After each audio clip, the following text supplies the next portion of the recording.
ये है talks news network और आप देख रहे हैं पॉलिटॉक्स, राजनीति का कच्चा चिट्ठा। भारत सरकार के पूर्व आर्थिक सलाहकार अरविंद सुब्रमण्यम ने जीडीपी के हिसाब किताब के नए पैमाने पर सवाल उठाया है। उनका कहना है कि 2011-12 से 2016-17 के बीच भारत की जीडीपी को काफी बढ़ा चढ़ा कर दिखाया गया है। सरकारी आंकड़ों के अनुसार इस दौरान जीडीपी की दर 7% के आसपास रही है, लेकिन अरविंद सुब्रमण्यम का कहना है कि वास्तविक जीडीपी हर साल 4.5% के आसपास रही है।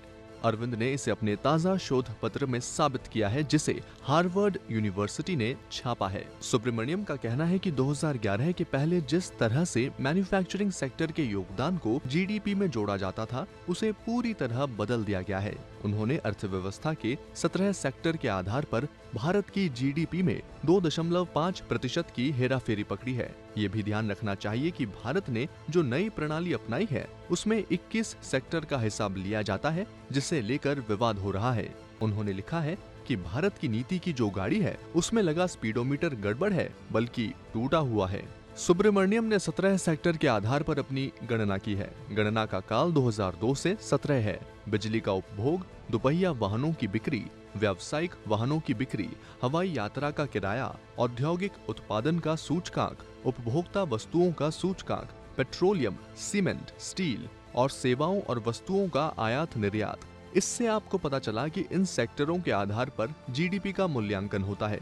यही नहीं, अरविंद सुब्रमण्यम ने भारत की तुलना 71 उच्च और मध्यम अर्थव्यवस्था वाले देशों से की है। इसके लिए अलग से पैमाने लिए हैं: कर्ज, निर्यात, आयात और बिजली। उनका कहना है कि जीडीपी के आंकड़ों जिन आधार पर तय होते हैं, उन्हें राष्ट्रीय और अंतर्राष्ट्रीय अर्थशास्त्रियों के लिए उपलब्ध करा देना चाहिए। आर्थिक संकट के बारे में जानकारी सही होनी चाहिए, खासकर अब जब साबित हो गया है कि खराब आर्थिक संकट के बाद भी लोग मोदी सरकार में प्रचंड विश्वास रखते हैं। इस संकट पर बात करने से ये होगा कि रास्ता निकलेगा, भीतर बढ़ रहे तनाव को बाहर आने का मौका मिलेगा। पॉलिटॉक्स ब्यूरो, दिल्ली। ये है टॉक्स न्यूज नेटवर्क और आप देख रहे हैं पॉलिटॉक्स, राजनीति का कच्चा चिट्ठा।